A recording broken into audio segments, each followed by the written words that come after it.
mwicare mutuze twumva ijambo ry'Imana. Igushirira inzira n'ahatagira inzira, irabishoboye. Mureke tuyongera amashira abereye gushira. Haleluya.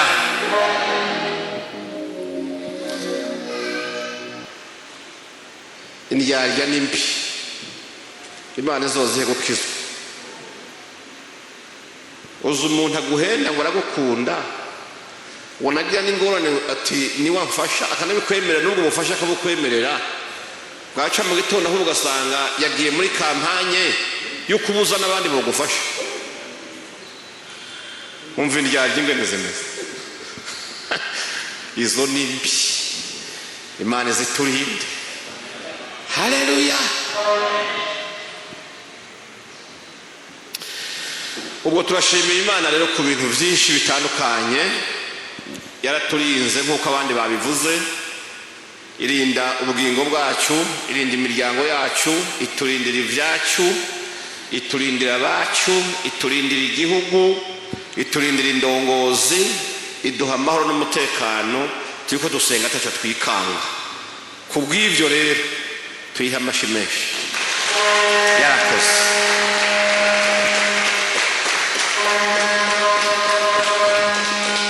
Haleluya. Revera yavuze ibyo kuduga ruguru. Bantu b'Imana, bugiye umuntu afashe urugendo akagaruka, nabyo ntimwibaze ngo nukumenya kunyonga imodoka kw'abashoferi. Wapi? Harimo ikiganza cy'Imana. Twari tumaze iminsi muri retraite Ngozi y'akazi. Ku munsi wa gatanu ndiko ndamanuka, imbere yanje hari probox yuguruye umuryango w'inyuma, irimo ikiziga bazanye Bujumbura. Yumvire kuza inyuma y'ikiziga, ukibona aho kijyana cyari mu isanduku, cyari gitekeye mu ishuka. Tuza twimirikanya ndi nyuma yacyo, nkagomba kubwira umushoferi ntidubura shahu, dubura ibintu ndiko ndabona, numva sinzi uko bimereye. Imana ishimwe cyane. Ariko umuntu yabaza amakuru nawe yari yafashe urugendo akomeye.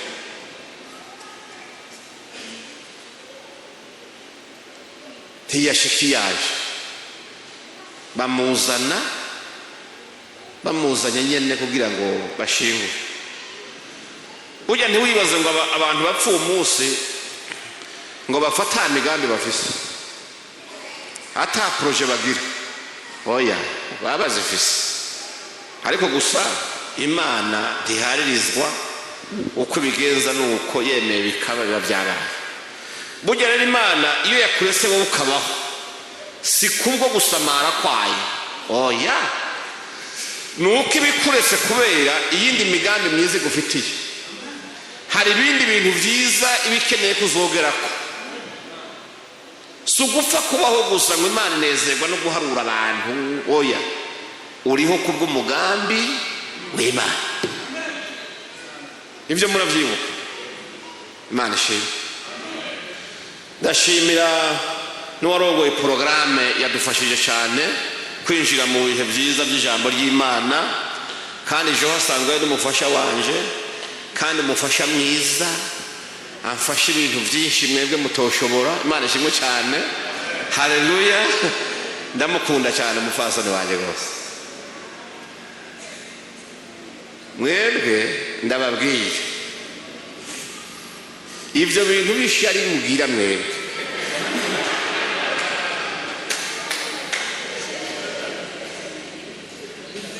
None nimba wawe mudakundana hari uruhara nabigizemo? Nivugiye ko nkunda uwanje kubikomera amashyi bigutwarike.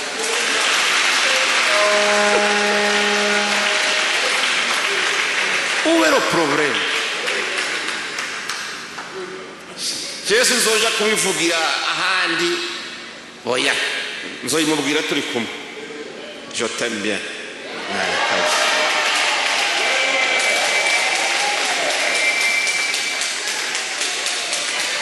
Nimwemere nyine. Nukuri kandi nawe arabizi.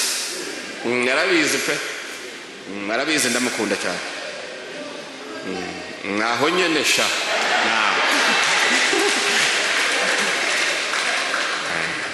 arabizi pe nta ntambara nimwe yogira ngo agwane wenyine aya ndamubwira nti tekana niwagera aho bikomeye we wiruhukire ahasigaye ndimenya ni byiza mukunda abagore banyu niko ijambo ry'Imana ryategetse abagabo kunda umugore wawe murakunda abandi mwabitumwe nani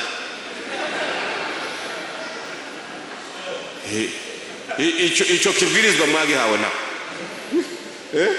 kunda umugore wande je ndakunda gwanje ariko nawe nyene ndagukunda mugabo nyene nkunda cyane gwanje Imana ishimwe cyane ibisigaye urukundo Imana tubwira n'ubwo abana b'Imana gusa umuntu wese agakunda mugenzi we ariko hagaze mu kunda umugore wawe turabagabo bakunda abagore bawe mumanike basha duza hejuru turaba abantu bavyemanga kabisa tishenda kuna umugore wawe ndababaza abagore banyu niho bari ngaha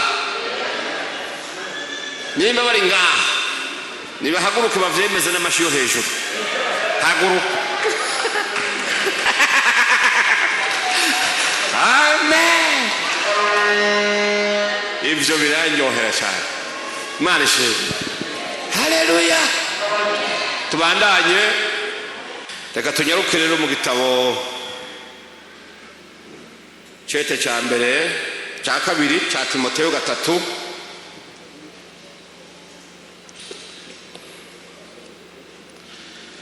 abantu benshi barampamagaye ati none ye mati ubushize watubwiye ngo duhunge izo mbwa none ubu nahuvuze ngo no kubamenaguza inyundo ye mati ibyo bintu bikura abantu b'Imana Bibiliya aho bayandika je sinari bwabe imaze imyaka ibihumbi n'ibihumbi aya majambo nayasanze Imana ishimwe cyane haleluya Paulo yandikira abafilipi 3 ku murongo wa 2 haravuga ngo mwirinde zambo si jewe nabishize hano naho ijambo ry'Imana ritwereka ko rimwe na rimwe kenshi bivanye n'imitima ikomeye y'abantu rigomba gukoreshwa nk'inyundo imenagura ibintu bigumye hari abantu imitima yabo yadadaraye Imana ishimwe cyane gukoresha amajambo yoroshe bidakunda kuri bo bisaba rero guhangana nabo ukababwiza amajambo akomeye Imana ishimwe cyane dusome cete cya kabiri cya Timoteyo cyo cya 3 cya 3 murongo wa 1 ushikane kwa 5 cete cya kabiri cya Timoteyo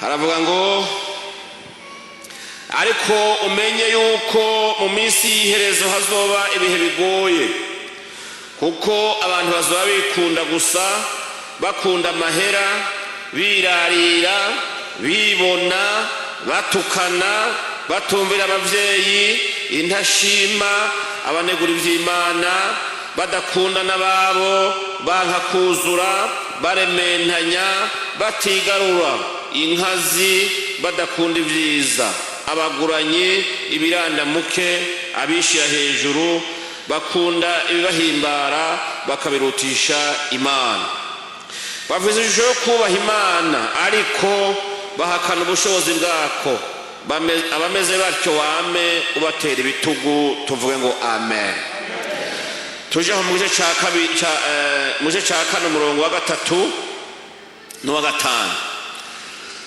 ariko igihe kizoza batazokwemera kumva kwigisha kuzima ariko kuko amatwi abarya yifuza kumva bibanezereza bazokwirundaniriza abigisha bahuje no kwifuza kwabo kandi bazokwiziba amatwi ngo ntibumve ukuri bazozimira bakurikira imigani y'ibinyoma ariko weho wirinde muri byose, wihanganira imibabaro, ukora igikorwa cy'umuvuzi w'ubutumwa bwiza, ushitse igikorwa cy'ibango ryawe. Tuvuge ngo amen.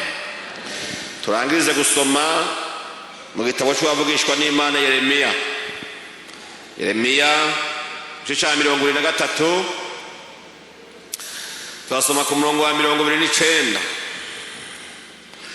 Hari ijambo rivuga ngo mbega ijambo ryanjye si nk'umuriro, ni jewe Uhoraho mbibajije, kandi si nk'inyundo imenagura igitandara.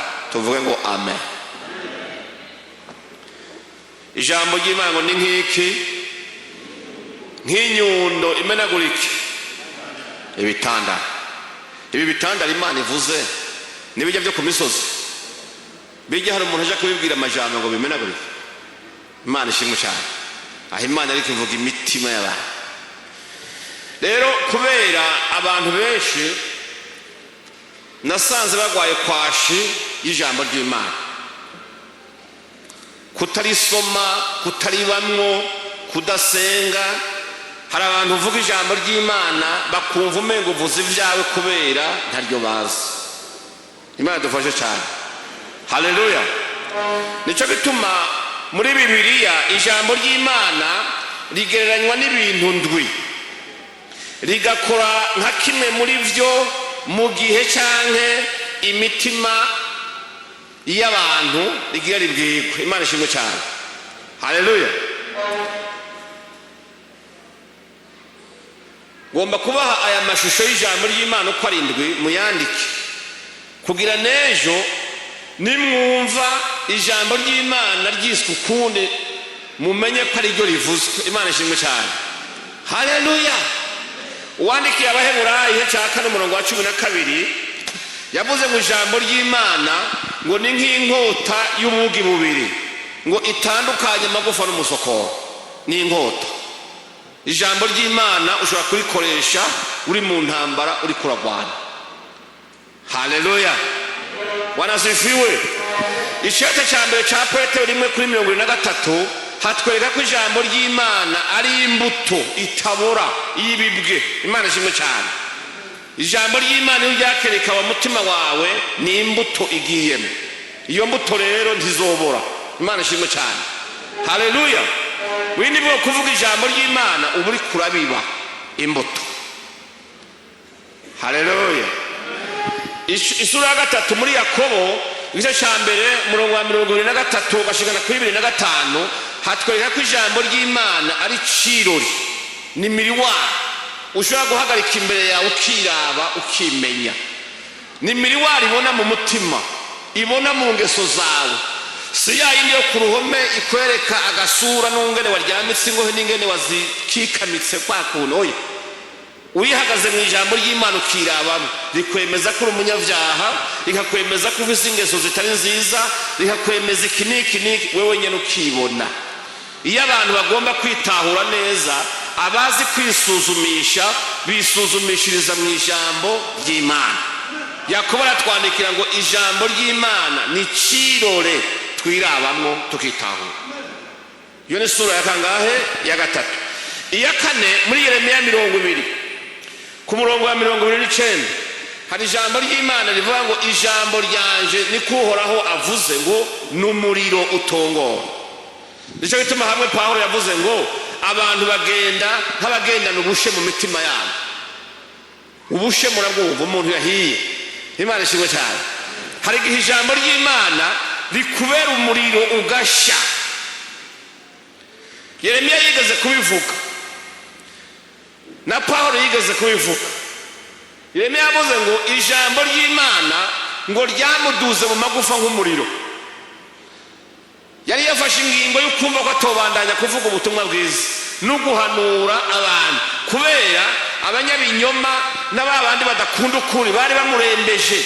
Arababara aravuga abwira Imana ati Imana warambeshe nanje ndahendeka, none raba ngene mbaye. Imana ishimwe cyane. Aravuga ngo ndahagaritse sizokongera. Ako kanya ntaco Imana yavuze ngo yakije agacanwa gakiya mu magufa ya Yeremiya. Ngo ako gacanwa akumva ngo hugira kazime nuko yokongera akavuga ati banyabyaha nimwihane, yavuga ijambo ry'Imana. Haleluya. Umuriro ugahera mu magufa. Havuga ngo ijambo ry'Imana ni nk'umuriro. Nicyo gituma Pawulo yavuze ngo ntavuze ijambo ry'Imana, ntavuze ubutumwa bwiza, noba mbonye ishano, noba mbonye ibara, nobona ibara. Iyo abantu rero bahamagara kuvuga ubutumwa bwiza ntibingingwa, bimurimwo. Imana ishimwe cyane. Ntiwona bimubuza, ntibishoboka. Ikimutegeka kigendera muri we. Imana ishimwe cyane. Haleluya. Iyo umuntu yahamagara kuvuga ubutumwa bwiza ntasunikwa n'abantu, asunikwa n'ikiri muri we. Imana ishimwe cyane. Nicyo kimubuza amahoro, akumva ntashobora kwihangana, akavuga. Umwana w'umuswahili yabajije se wiwe, aramubaza ati papa wito ni nini, umuhamagaro ni iki? Arondera ingene yobimusobanurira, arabibura. Sara amubwira ati wito ni musukumo wa ndani. Ati umuhamagaro ni ikigusunika kiri muri wewe gukora icyo kintu cyumenya ko wagihamagariwe. Iyo ugomba gukora ikintu cy'Imana cyangwa ikindi kintu ari uko bakwinginze, nta muhamagaro ufise, ntawo. Uwufise ntaryama ntasinzira. Imana ishimwe cyane. Haleluya. Ijambo ry'Imana n'umuriro. Sura ya 5 bavuga ngo ijambo ry'Imana ni itara rimurikira ibirenge byacu kugira ngo tureke gutsitara iyo turiko turagenda mu nzira turi muja mu ijuru. Muri Zaburi 119 umurongo w'ijana 5 Dawidi yavuze ngo ijambo ryawe ni itara rimurikira ibirenge byacu. Mu buzima bw'umukristo akwiye kuba avuze itoroshi yitwa ijambo ry'Imana. Ibyo ukora byose ukayoborwa n'ijambo ry'Imana. Imana ishimwe cyane. Haleluya. Niyo ugiye gusenga ni byiza gusenga ubwira Imana uti Imana ijambo ryawe rivuga ngo, wavuze ngo, aho Imana ndaho yesha pantisha amatwi kuko Imana yanka kwitwa umubesha. Imana ishimwe cyane. Iyo umuntu ari mu ijambo ry'Imana amenya ibyo akora byose yuko ayoborwa naryo. Uyobowe n'ijambo ry'Imana. Hari igihe bamwe babona yuko umenga wazimiye, hari igihe bamwe babona ko gukora ibintu bidashoboka atari byo, ariko wewe kubera abo batabizi batanabisobanukiwe ubu uzi kuri mu nzira nziza. Nicyo gituma kenshi uzorabe inzira ija mu mahonero, inzira ija kwa Satani muri Gehenomu bayicamwa ari benshi kubera ibanga ryatahuye bake, ari bayoborwa n'ijambo ry'Imana. Ijambo ry'Imana ni itara. Muri business yawe ijambo ry'Imana rikuyobora. Mu kazi kawe ka misi yose ka administration ijambo ry'Imana rikuyobora. Ni waje no kurima bibiriviza amajambo avuga kuri buri kintu cyose. Ijambo ry'Imana ni itara rimurikira ibirenge byacu. Uwo murekegwa niki? Haleluya. Isura ya 6 y'ijambo ry'Imana tuyibona mu cyote cya mbere cy'Abikorinto igice cya 3 umurongo wa 2, aho Bibiri tubwira yuko ijambo ry'Imana ni ingaburo, n'umutsima ubugingo ushobora kurya kagira amagara meza mu gakiza. Tushobora kubaho mu gakiza ngo wumve wuzuye ufise inkomezi udafise ijambo ry'Imana muri wewe. Iyo rero umuntu agomba gufungura kugira ngo urugendo turimo ntacike intege, ntaruhe, ntiyicwe n'inzara, afungura ijambo ry'Imana. Raba rero muri wewe usoma ijambo ry'Imana kangahe? Hari abantu batora Bibiliya ari uko baje gusenga, ariko tubabwiye ngo zingurura dusomaho. Ariko ijambo ry'Imana rikwiye ku buzima bwawe bwa misi yose. Kujya umucaye mu gitondo ukarya saa 6 no mu ijoro ukarya ukarenza ko n'ibyamwa. Imana ishimwe cyane. Haleluya. Ukwiye mu gitondo gusoma ijambo ry'Imana imbere yo gutangura akazi, ukagira umurongo ukuyobora uwo munsi. Akanya kaboneka ukagira umwanya wo gusoma ijambo ry'Imana no gusenga.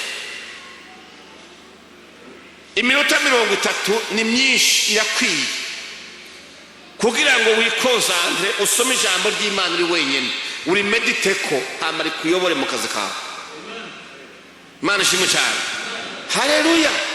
jambo ry'Imana imfungurwa Petero yagize ngo n'amata y'umutima bagaburira abantu. Imana ishimwe cyane, haleluya. Iyo rigeze ku bana ryitwa amata, ariko iyo rigeze ku bakuze ryitwa umutsima cyane amagufa. Hari abantu batabagifyonde ibyo barya ibikomeye. Imana ishimwe cyane. Buryo umuntu akiri umwana mu gakiza ntashobora gusoma igitabo cya Yobu kuko atinya ibigeragezo. Hari abantu tuvuga uti muri Yobu batireka aho hantu ntuje, kuko aba yumva ijambo ry'Imana ariko arasoma umenga ibyo bintu azobe byumugera oya. Ariko umuntu w'Imana amenya kurya ibyoroshe n'ibikomeye. Kandi murabizi mu isahani y'umwana nta gapiripiri bashiramo. Hari umwana w'ipiripiri hesitoma yiwe ntibirakomera. Uwo mwana rero babyita ko bamugaburiye amata y'umutima. Ni ijambo ry'Imana ryoroshe, ryarindi bavuga ngo kubw'urukundo Imana yakunze abantu niwe gwatuma itanga umwana wawe w'ikinege, uwo mwizeye wese ntazopfe rubi ahagubwe udashira, abana murifate ku mutwe. Haleluya, Bwana asifiwe. Kuko umwana waje kumwigisha ijambo ryo kwihangana ntashobora, bimugoye ararira tu. Imana ishimwe cyane. Ishusho y'indwi rero niyo tubona muri Yeremiya, niyo tuvugane ko Yeremiya 23 ku murongo wa 29 niho havuze Uhoraho aravuga ngo mbega ijambo ryanje si nk'inyundo imenagura ibitanda. Inyundo, Imana dufashe cyane. Inyundo iyo irimo abantu bagoye.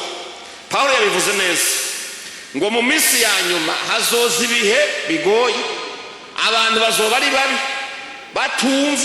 batumvira, imitima yabo idadaraye, inyanka guhanurwa, abantu bakora amafuti bakayahagararamwo ndetse bakagamika izosi bakavuga ati nuko ndabyumva. Iyo rero bigenze gutyo, Pawulo yavuze ngo mwene abo ubatera umugongo, ab'imitima ikomanaye ubatera umugongo. Twasoma ijambo ry'Imana muri Timoteyo igice cya 2 igice cya 3 umurongo wa 4 n'uwa 5. Pawulo yagaragaje kutwereka amashusho cyangwa imico y'abantu bazoba bariho mu minsi ya nyuma. Mureka ndabibutse yuko iminsi ya nyuma tuyirimo, kuko mu migwi y'abantu yagiye avuga nta n'umwe tudafise, yose irahari. Yatweretse abantu mu mice 19 bazoboneka mu gihe cya nyuma. Ni ukuvuga tuzabamenyera hehe? Ku nyifato yabo, ku ngeso zabo, ku mvugo zabo. Imana ishimwe cyane, haleluya. Pawulo yavuze ngo ariko aragabisha mu kutubwira ngo mumenye neza ko mu minsi y'iherezo hazoba ibihe bigoye, kuko abantu bazoba mu mice 19 babwiye abambere ngo bazoba bikunda gusa. Abo bantu tubafise bikunda gusa.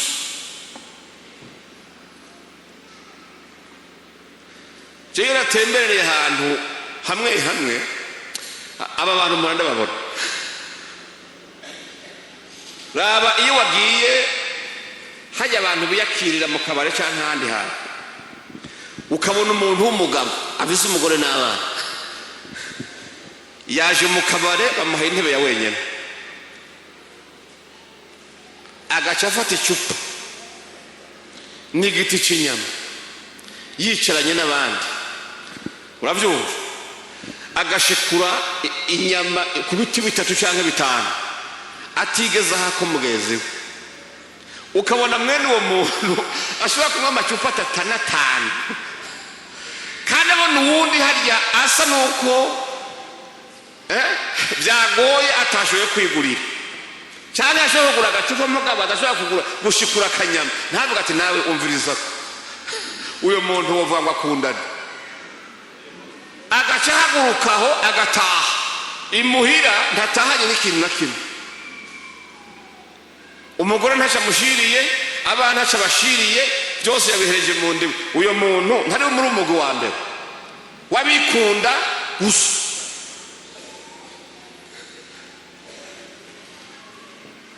hari imigani abantu baciye kera jewe ntemera bavuga ngo intamenya y'umugabo ngo usigariza umwana ngo idahaza wumva ico gipfu umwana burare nawe urare ku butumba ngo nivyo vyiza ahubwo umuvyeyi araburara abana bakarya ukumva ngo amazi yakeshe ngo ahebegwa w'imvizi agafuga ke yakabonetse muhira abana bariko barayoza mugabo ngo nakamutama ngo ni kumbuga nuvuga ahubwo ari muri wa mugwi w'abantu bo mu bihe bya nyuma bikunda gusa atokumva amarira y'umwana atokumva amarira y'umugore ibintu byose nimba yihagiye niba turi kubavubi birabasha niba baraniha cyangwa banywa amazi ibyo ntibimuraba we warahaza nizere ko abo bagabo ngaho atabo dufise imana ishimwe cyane avuga icyakabiri ngo bazoba birarira kwirarira Pawulo yavuze si ugutora ubuhiri ukaja imbere y'umuryango ukararira baza gutera oya kwirarira ni ukwigira icyo utari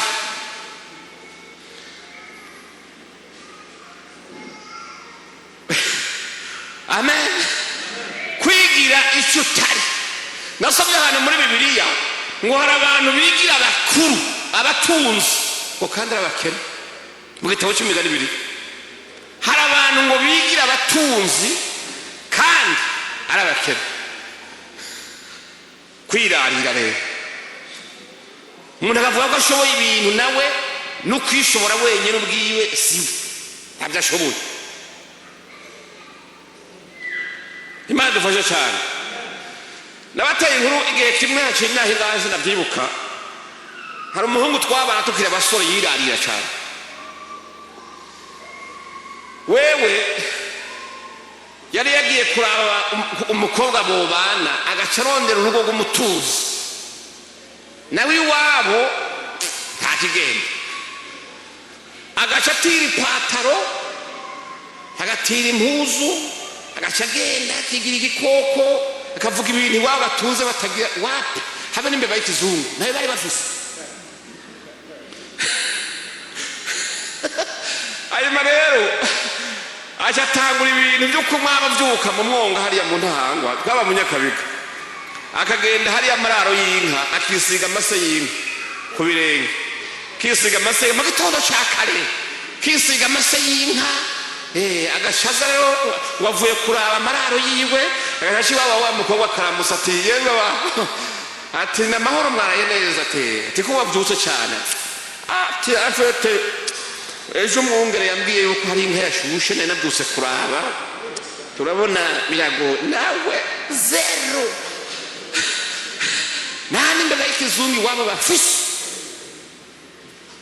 uyo rero none munsi ugiye kubiraba hariho abantu imana ishimwe cyane niya migani bakubwira ngo utakuzi ntakurusha inka umuntu atakuzi yokwita umuntu adafise inka uvuga izo utunze ta n'amazina ukayavuga ariko wazoba hari abantu birarira biyita icyo batari bigira icyo batari biyemeza ibyo badashoboye imana dufashe cyane ngo hazoba hari abantu abibona wibuke imana yabwiye Yesaya ngo Yesaya nanka ubwibone kandi je nzogwanya abanyabwibone ariko abibone uzobabona hari umuntu abakironka amahera ni mashasha amahera mashasha yapfa kugira ikonte gusa kaja ku miliyoni umwe mwibarabara gasata kugenda nk'idendo ntacikurako igitangaza uzura umuntu aguze akaduga ka mbere igitangura guhera giheze bateri ni kragisi agenda aravuza kragisi ahantu hose kugira ngo abantu bahinduke baramuza ati gute gute abantu basamaye ntibamurabe ni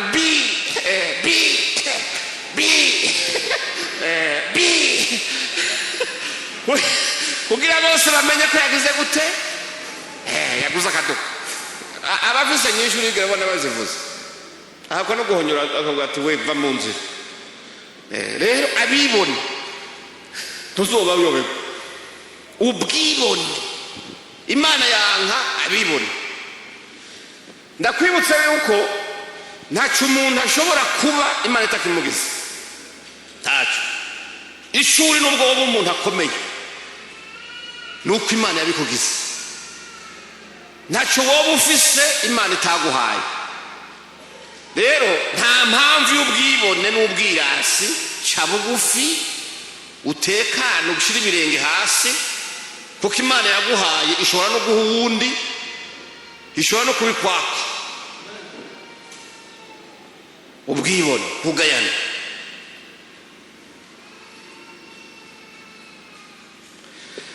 Ni wabona n'umukozi wawe mu nzu musonera ntukamusuzugura,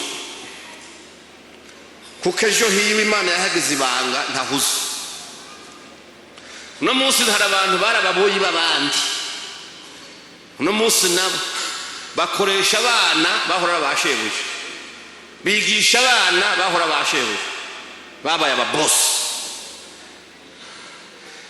Abantu b'ubwibone rero yibwira ngo niwe wanyuma ibintu byose, niwe wenyene. Abantu bakigira abaherezi b'Imana. Wapi? Yaguhaye mu gihe cyawe, abandi bararindiriye isaha yabo kwigera, nabizobahezagira. Nimba bizirikana rero ca bugufi. Nabwiye abantu ngo niba uriko uriringa zuduga urahitaniza ukuboko uzimanukako, kuko ntavyuzi umunsi umwe mushobora guhura duga nawe umanuka. Nimba utamuhaye ukuboko kiduga uwo munsi azovyibuka nawe ntakuzoronka. Aho hantu murahumva? Niwaduga hitaniza ukuboko umanuka, kuri igihe cyawe kizogera umanuke nawaduga. Amen. Ngo bazoba batukana abona bakangahe bakana. Muri no minsi hari bitutsi composition shasha. Abantu baratukana kuva igitondo gushaka kumugoroba, bamwe baranabihembegwa kubera urumva ibintu ni sawa, babyunguka amafaranga. Umuntu yagira urubuga rwo gutuka abantu gusa, kirirwa komboza imikomo yo gutyoza abantu, gutuka abantu gusube abantu bagatukana hovyo bigacika umenga n'uburenganzira bw'umuntu. Abantu bazotukana. Amen. Waza bakunda amahera. Iki cyose none agiteba abantu b'Imana. Hari umuntu atumva ahantu ngo ndahazigo bazoba bakunda amahera. Isigeze abavyeyi bakunda amahera ku buryo bagurisha abana babo. Hari ibihugu nange ndiko ndarabusanga abana bose usanga bafise inkovu ngaha. Wabaza uti nibiki? Bagurishijwe n'abavyeyi babo kugira bagende badanaza amafyigo yabo. Umwana bakaguha amafaranga ukamutanga akomeye, bahagenda bakamubaga bagakuramo ifyigo, hama bakamushona akagaruka.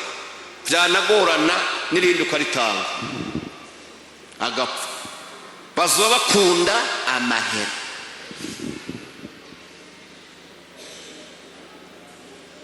Imana idufashe. Amen. Ngo bazoba batumviye abavyeyi. Ibyo twarabivuze kuwa Mungu twabisubiga. Imana shimwe cyane. Bazoba batumvira abavyeyi. Bazoba ari intashima. Bantu b'Imana, intashima zirahari. Erega ndabibutse gufashwa s'uburenganzira. Hari druvise uvuga uti nitege kugira bamfashe. Iyo umuntu agufashije n'ubuntu bw'Imana yagize umutima mwiza. Wibaza ngo umuntu kubana nawe kubera afise ibintu byinshi ngo uca wibaza ko mu bisangi ari ngombwa ngo aguhashatse. Tujya dukeya guhaye pfuka mubwira Imana uti Imana umugisha wamuhaye ukomeze umwongere n'uwundi. Niya nakwima ntukidoge. Guma wibuka umunsi yakugiriye neza. Nimba uwo munsi atamutima mwiza yagize senga Imana. uvuga uti Imana uyu muntu yarembereye umuntu mwiza, ariko uno munsi niba umutima we utemeye, ngirira neza umwugurura umutima woroshe anyiyumvireko.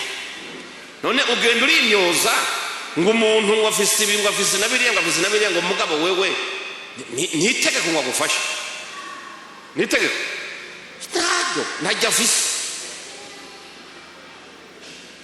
Imana dufashe cyane. Hazoba hari abanegura ivy'Imana badakunda babo, banka kuzura, barementanya, babura ikinyoma bakurega bakazoja kugicura ubwabo abarementanya. Imana dufashe cyane. Ngo batigarura abantu batagira imbabazi. Ngo hazoba hari inkazi, abadakunda ibyiza, abaguranyi, ibirandamuke, abikakisha, abantu bakunda ibibahimbara gusa, ngo bafise ishusho yo kubaha Imana ariko bahakana ubushobozi bwako. Ngo abameze gutyo wamubatera umugongo. Haleluya. Ngabo abantu bo bihe bya nyuma. Ngaba abantu dufise tubana nabo. Nibo Paulo yatubwira ati mwe nabo rero ubatera umugongo. Twasomye hane mu cete ico cete nyene mu cya 4 murongo wa 3 na 5. Paulo yavuze ngo umuvuga butumwa wese hana arahabwirirwa ijambo. Mana ishimwe cyane. Umuvuga butumwa wese hano Paulo aramugabisha akamubwira atumbiriza ndakwihanikiriza mu nyonga z'Imana. Kwihaniza umuntu mu byo aribyo, ndakwihanikiriza mu nyonga z'Imana no mu za Kristo Yesu azociteka abazoba bariho n'abazoba bapfuye. Uvuga ijambo ry'Imana, uhora ugavye mu gihe gikwiye no mu kidakwiye, kandi ntukareke guhanura. Imana ishimwe cyane. Yasaba ngo mu gihe kizoza ngo ntibazokwemera kumva ukwigisha kuzima. Isi yangu kuri. Imana dufashe cyane. Ngo amatwi yabo azobarya yifuza kumva ibibanezereza gusa. Ubwa gatatu ngo bazokwirundaniriza bigisha bahuje no kwifuza kwabo. Bazorokrita abavuga butumwa, kwirundana, kwihamagarira bonyene uwo bashaka, bategeka no kumubwira bati wigishe kuri iki, nakayangiriye ibi nibi tuyango wigishe kuri iki, kuwa Mungu uzovuge kuri ibi. Bazokwirundaniza bigisha, haleluya, bahuje no kwifuza kwabo. Hanyuma ngo bazokwiziba amatwi ngo ntibumve iki, ntibumve ukuri. Niba ijambo ry'Imana rivuga amatwi y'abazozi bahagaze kuvuga ukuri bayazibye. Bazokwiziba amatwi ngo ntibumve ukuri, ariko umunsi w'ikinyoma bose bazoba ariko barumva bana binezerewe. Mugahagaze ukuri biziba amatwi ngo ntibakumve. Ngo bazozimira bakurikira imigani y'ibinyoma. Abangwa ariko weho wirinde muri byose, wihanganire imibabaro, ukore igikorwa cy'umuvuzi w'ubutumwa bwiza, ushitse igikorwa cy'ibango ryawe. Bantu b'Imana dufise impamvu ifadika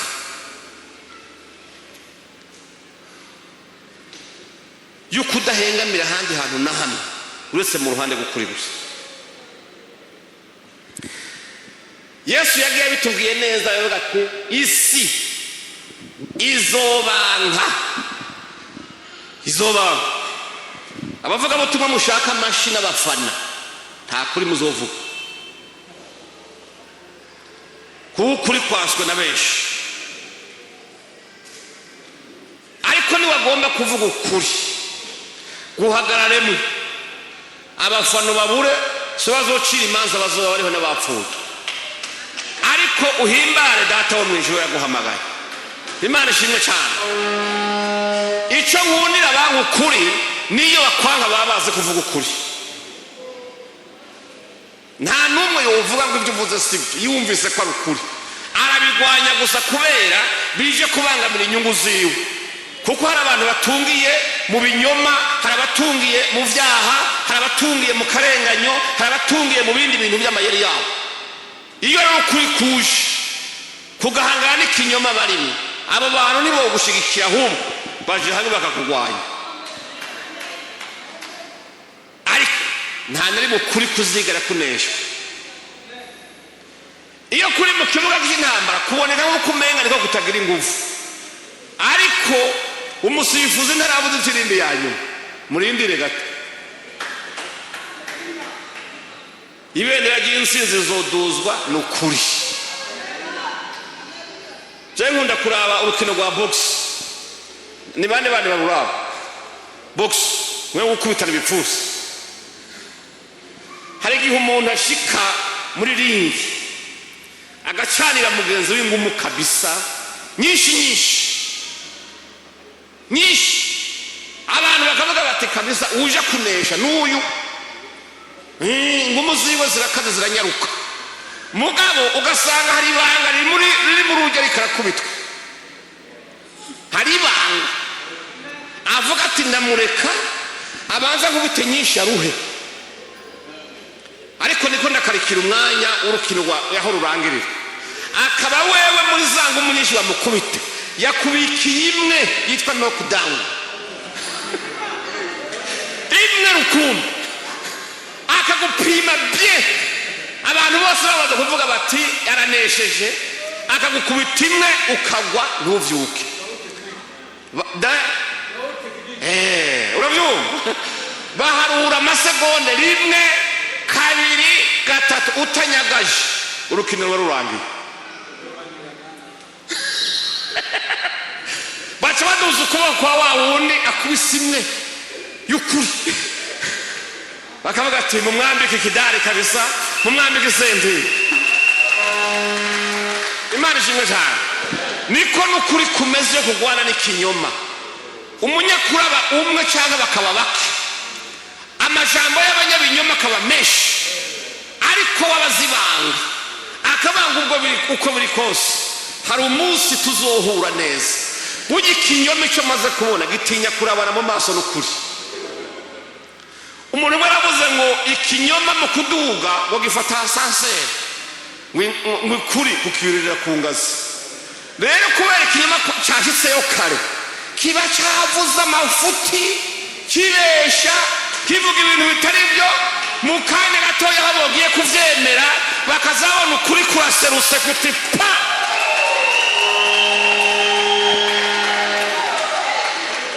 ikinyoma ntigisubira no ku ngazi ngo kimanuke, gicishwa mu idirisha kigatanga hanze. ntutinya amajwi y'abagusumbya urwamo, kandi uzi kuri kuvuga ukuri. jyana ukuri kwawe uguhagarareko.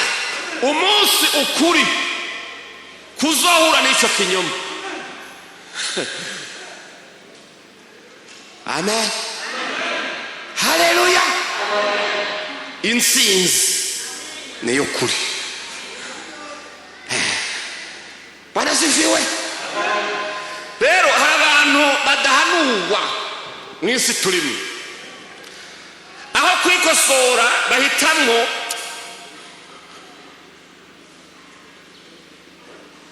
gukomeza amazosi. urabyumva? kugarutsa ibitugu, abantu bakivyimbya kandi atakuri barimo. imana dufashe cyane. noneho bakanka no kumva, bakagamika amazosi, kandi bazi ko ariko barabwirwa. umuntu akumva ko ariwe babwiye, mugabo akanka kwikosora, akanka no kumva ukuri, agahitamo kuduza ibitugu no kugamika amazosi, gukomantaza imitima kugira ntibumve ukuri. imana idufashe cyane. haleluya.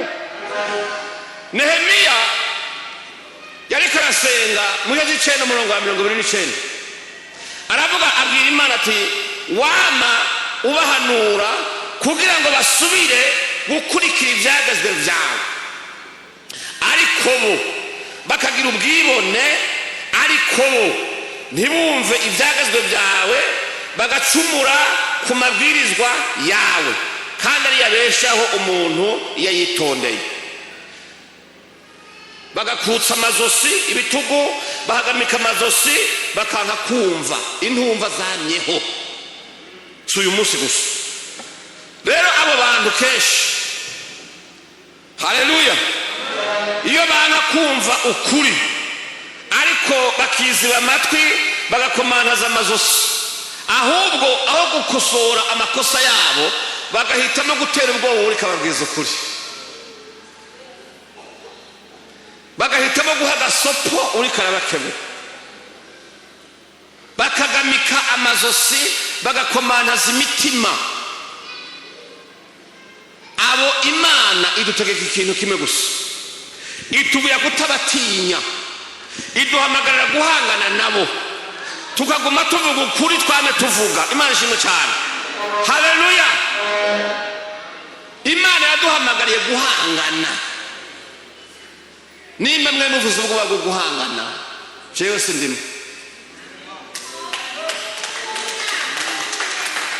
Haleluya, wanasifiwe. Imana ikubwira ngo ntubatinye, nubwo bagira mu gahanga gakomeye n'ijisho rikarishe n'igitsure cyabo, simama kiume bwana. Haleluya.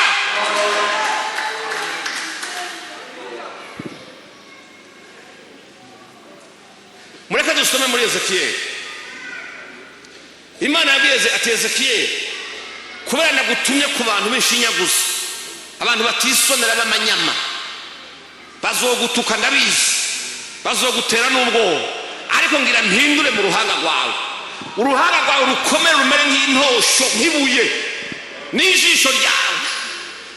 Uzi ko uvuze ukuri wahura n'umunyakinyoma akarugira isoni kubera iki? No, umunyakinyoma niwe akwiye guhunga. Haleluya, wanasifiwe. Ezekiel 3 ku murongo w'umunani w'11 tuhasanga aya majambo avuga ngo, ehe mpinduye mu maso hawe ngo hakomere hahangare mu maso habo, n'uruhanga rwawe ngo rukomere ruhangare impanga zabo. Uruhanga rwawe ndaruhaye gukomera nk'intosho rurushe isare. Ntuzubatinye, ntuzubanduge umutima n'igitsure cyabo, naho inzu yabo ari iy'abagarariji. Haleluya. Aravuga ati ariko mwana wanje Ezekiel, mwana wanje, mwana w'umuntu, amajambo yanje yose nzogenda nkubarira, uzuyakire mu mutima wawe, uyumvisha amatwi yawe, uheze ugende ushikiye abo bantu b'intabarirwa, uvugane nabo ubabwire, bo vyumva batovyumva, utukuri ku Mwami uhoraho agize.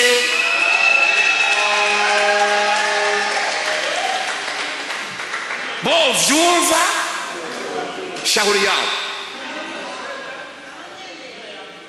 ariko ntubatinye, ngo nturanduge umutima n'igitsure cyane. Amajambo yanje yose nzoguhaje uhoraho, uzuyumve, uyumvisha amatwi yawe, hanyuma noneho uyajane ubwire izo ntabarirwa. Imana ishimwe cyane, haleluya. Bwana asifiwe, amen.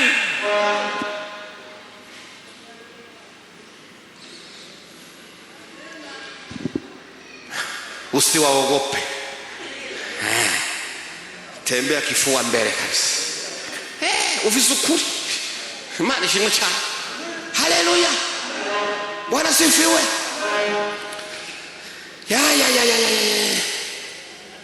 Bibiliya tubwira ngo imbere y'intumva,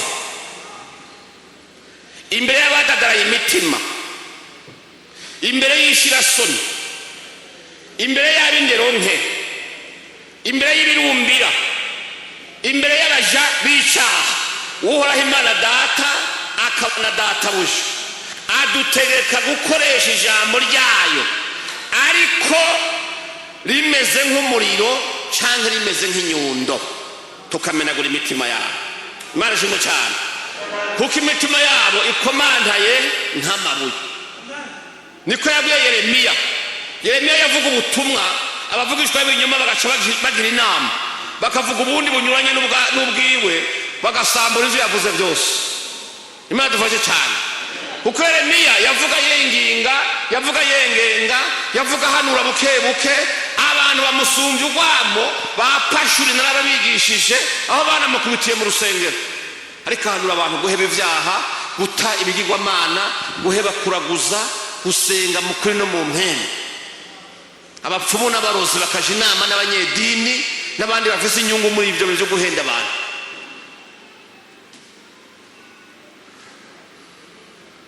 Abirirwa biba abantu babisha ijambo ry'Imana. Iyo bumvise umuntu avuze ukuri akigisha abantu ati gutanga, utanga umutima wawe wonyene ubikoheje atagahato kagiyemo. Inyigisho ziterabwoba ngo udatanze ibi ngo uzocika amaguru, ngo Imana izokwica abana, ugeho gware mikosha.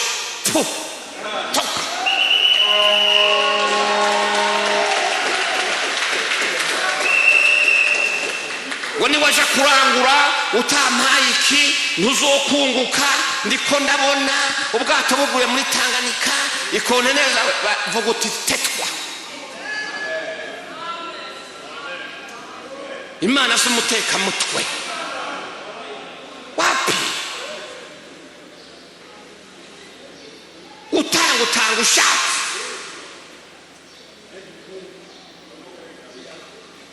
Terabwoba ngo uzogira ingorane ziki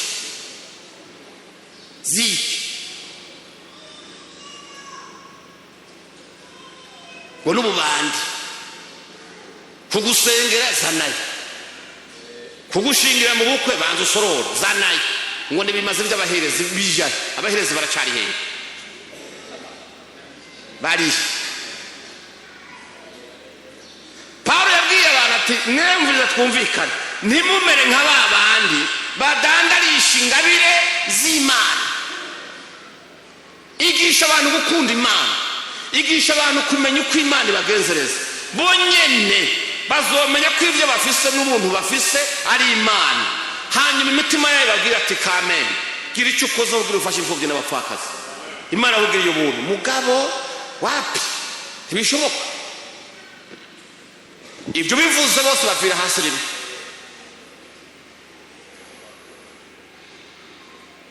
Gihe kimwe bigeze kuntuma kw'intumwa delegation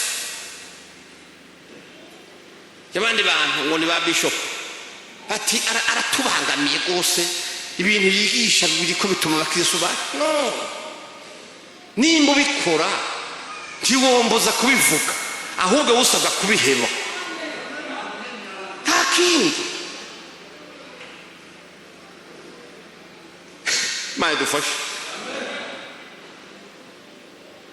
Ko mwarahumanye mugende babahumanye, mwahumanye ryari?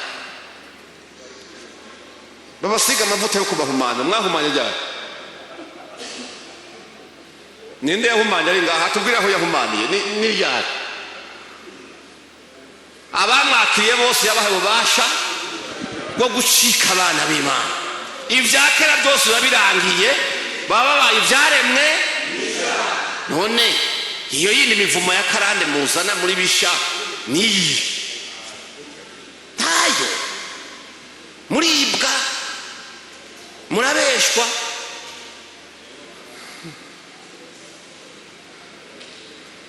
Amen, haleluya. Bwana asifiwe. Wapi senga mukuri no mu mwema. Imana ishimwe cyane, haleluya. Rero Yeremiya 23:29 havuze ijambo ry'Imana ryiza. Yarahanganye n'abakamenyi, agahangana n'abavugishwa b'ibinyoma, agahangana n'abantu bavuze inyungu mu zo gutoteza abantu, agahangana kuko bari bagishira hamwe ryo kwikomeza bagacinyiza abantu. Yeremiya akavuga ubutumwa avuga ati nyabuna mu matwi y'Imana hari amaborogo y'abantu bagowe, hariho iminiho y'abantu muri ko murarenganya, hariho ibintu bimeze ukunuko, ni mu bihagarike Imana izi kumuvuma mu gihugu. Abagabo bati rero Yeremiya aje avuga nabi, tumugwanye. Ni Imana yabwira Yeremiya ati Yeremiya hindura strategy, amajambo ariko arababwiza aroroshe, rekura amajambo yaka umuriro. Imana ishimwe cyane. Ijambo ryanje ni nk'umuriro. Ati kindi cya kabiri, ijambo ryanje ni nk'inyundo imenagura ibitandara. Menagura rero. Imana ishimwe cyane. Nta diplomasi ku byaha. Umunyacyaha wese amenye ko azosha ni muri gihe none. Nimba uri umunyabyaha warakundana na pasitori, waragira ibinimuka, ibyo biragusha. Mugabo ubutumwa bwiza ndagufitiye ni wihana, kuko nutihana ibyaha byawe, ni wihana urababari kuzobora ubugingo budashira. Ariko ni wizera ngo mfise imirimo nakoze mu gitabo cy'ishengero baranzi, nakoze ibi n'ibi byo byahagije, imbere y'Imana ntacyo bivuze. Imirimo yawe izobimfa gusa niba ari imbere y'Imana utihanye ibyaha byawe. Ihane. Nimba uri umutunzi ihane, nimba uri nyakubahwa ihane, nimba uri umworo ihane. Imbere y'Imana nta kindi izoshaka, izoraba abantu bose ko bamesuye imvune zabo. Haleluya. Yesu yaravuze ngo ndaje kandi ndaje vuba, nje nzanye ingero ikwiranye n'umuntu wese ibyo yakoze. Nta muntu umwe atazohembwa. Wakoze ibibi uzobihembekwa muri gihe no jaye, wakoze ibyiza uzobihembekwa. Bazoka gati ngwino muntu mwiza, we wafashe imfubyi ugafasha n'abapfakazi, waragaburiye abantu bashoje kandi bubaha Imana. Imiruho yose warusha ati iraheze, bakwambika ibitsibo. Ijuri guprotokolo gene mu ijuru avuga ati nguyu uwo Mwami Imana yateguriye kuzobana nawe mu munezero w'ibihe bidashira. Icyaha kizohembwa, ariko ingero y'icyaha ni iki? Seramo, urupfu. Sarere y'icyaha, umushahara w'icyaha ni iki? N'urupfu. Ariko ukugororoka, Imana ishimwe cyane, umushahara wabwo ni iki? N'ubugingo budashira. We rero nawe uzohembwa, ariko ntuzuhembeshe utagukoresheje. Uwakoresha Satani azohembwa na Satani, ukoreye Imana azohembwa n'Imana. Uwakoresha Satani azomuhemba umuriro udahera, ariko uwakoreye Imana azomuha uburuhukiro bw'ibihe bidashira. Imana ishimwe cyane. Haleluya. Rero hari irindi jambo rimwe Timoteyo wa kabiri cye cya kabiri mu gatatu n'uwa kane, Pawulo abwira Timoteyo, nabwira ndababwira ba Timoteyo banje. Imana ishimwe cyane. Haleluya. Aramubwira ngo Timoteyo mwana wanje, wumva aya majambo ngenda kubwira, avuga ngo ufatanye nanje kwihanganira imibabaro nk'uko bikwiye umusoda mwiza wa Yesu Kristo. Ngo nta musoda yikwegera mu by'ubu bugingo ngo azahimbare uwamwandikiye ubusoda. Turi ingabo za Yesu koko, turi ingabo. Ufatanye nanje kwihanganira imibabaro nk'uko bibereye umusoda mwiza wa Yesu Kristo. Nta musoda yikwegera mu by'ubugingo ngo azahimbare uwamwandikiye ubusoda. Rero mwebwe nimba mutinya guhangana n'ibinyoma by'umwasi, jewe se ndi kumwe nawe. Nimba turi abasoda ba Yesu ko, abasoda bahamagariwe guhangana n'umwasi. Nimba mwebwe mwumva mufise isoni mutinya guhangana n'ibinyoma by'umwasi, je nzohangana nawe. Ijambo ry'Imana ryarandemesheje, nubwo nopfa hahigwa abapfa bapfira. nawe naho wobaho imyaka 1000 nta kuramba kudapfa uzopfa ariko upfe nabi. Imana dufashe cyane. Nimba wohuza amaso n'umwansi ukumva isoni, jewe ntazofise ntazo, sinzohunga ikibi kizompunga. Imana shimwe cyane. Haleluya.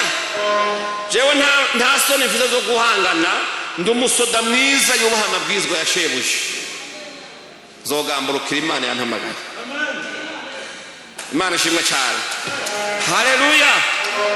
Nzogwana inkundura nawe azompa intsinzi, kandi nkiri ino azona bimpezagirira. Imana shimwe cyane. Haleluya.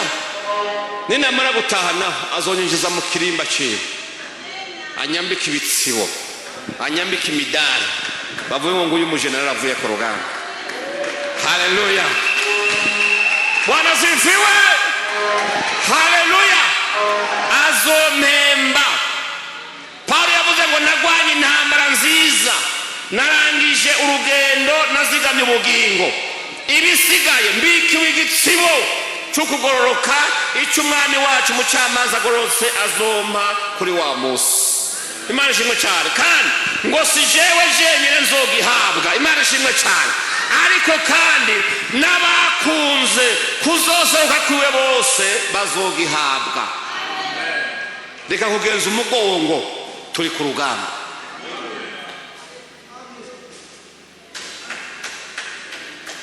Haleluya. Dufise umukomanda umwe, ni Kristo Yesu. Petero na Yohana bahagaze imbere y'abanyekombe n'abantu babavugi kuri w'amadini, abandi bagabisha abasirikare bakomeye, babategeka gukora ibinyuranye n'ijambo ry'Imana rivuga. Navuga toya, twebwe ntidushobora kugambarira Imana ngo twumvire abantu.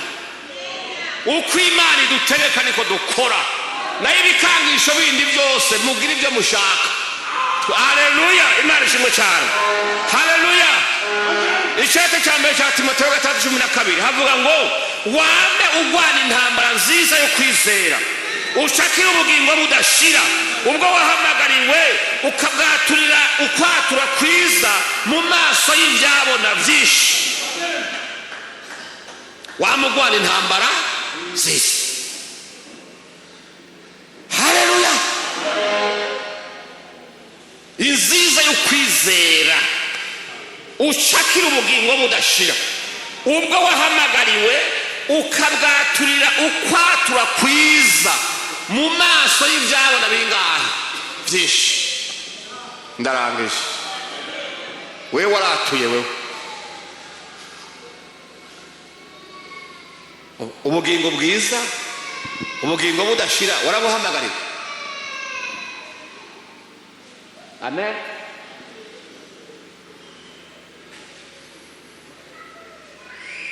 Wamugwana intambara nziza yo kwizera, ucakira ubugingo budashira, ubwo waturiye kwatura kwiza mu maso y'ibyabona byinshi. Kwakira ubugingo uratura.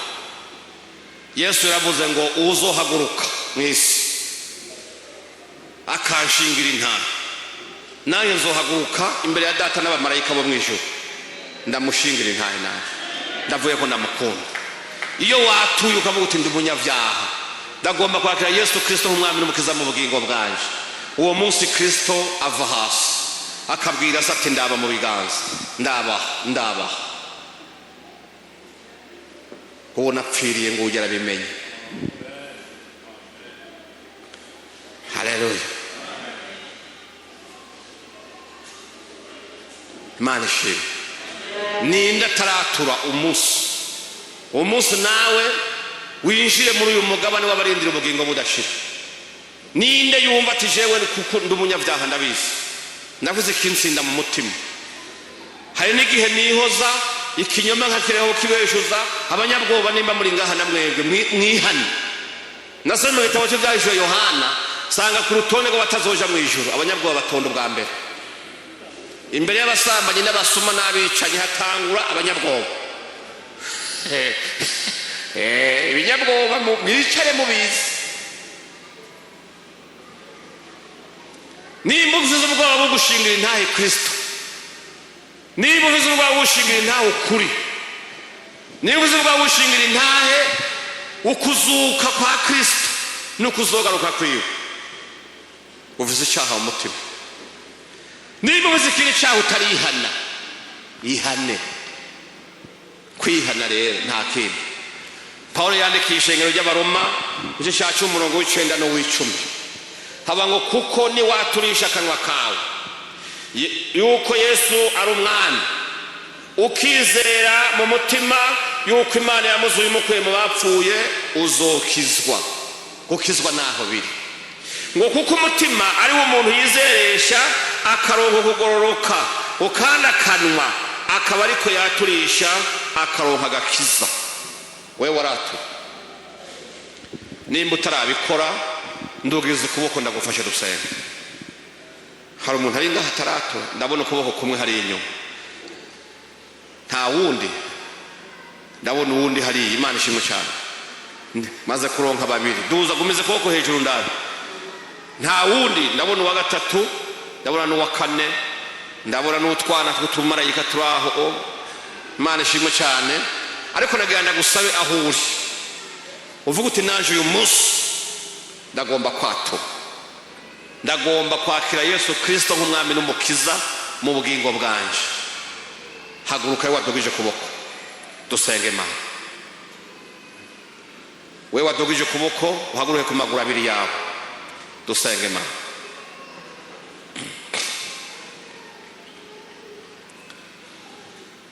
Tera intambuko uze hanine, tera intambuko muze hano imbere. Ntimugire ubwoba, kwatura bavuga si ukudundagura ibyaha wakoze. Nta nkete turimo y'ibyo wakoze. Twebwe turiho gusa ngo tuvuge ijambo ry'Imana. Niwitahura ukamenya ko uri umunyabyaha wihane, nta kindi. Mukiza muve hasi, mumfashe gutumeza ibiganza hano. Iyi ni iminyago twese dusangiye. Bibiri bivuga ngo abashikanye benshi kugororoka ngo bazokayangana nk'inyenyeri. Imana ishimwe cyane. Reka mwe mupfukamye musubire muri ano majambo makeya, muvuge muti uhoraho Mana, ndagushimiye, numvise ijambo ryawe none riramfashije, rinshiriye urubanza, sanze ndi umunyabyaha. None Mwami, narengutse imbere yawe, nje gusaba imbabazi, nje gusaba ikigongwe mu izina rya Yesu Kristo. Umbabarire ibyaha byanje byose. Kuva uyu munsi Mwami Yesu, ndatuye n'akanwa kanje yuko wewe uri umwana w'Imana. Ndizeye mu mutima yuko Yesu wapfuye ukazuka mu bapfuye. Mwami Yesu, ndakwakiriye, ngwine mu mutima wanje, umbere umwami, umbere n'umukiza w'ubugingo bwanje. Kuva uyu munsi izina ryanje ryandikwe mu gitabo cy'ubugingo. Mwami Imana, uzompe kurangiza neza, aho uzozira gutora ishengero ugasoma amazina y'abera abaraga ubwami bw'Imana, naje igiwanje rizokumvikanemo. Mwami Yesu, nkiri muri ino isi hari bimbabaza, hari binanira, hari bindemera. Ndabikweretse Mwami, ubindemurure, umpa amahoro yo mu mutima, umpa umunezero wo mu mutima, umpa ibyizigiro byo kuzobaho neza ninamara kukubona. Urakoze nyaguhora ku ngoma, ndagushimiye icyubahiro, ubukuru, inganji no gukomera byose n'iby'uhoraho mu izina rya Yesu Kristo. Amen. Hallelujah.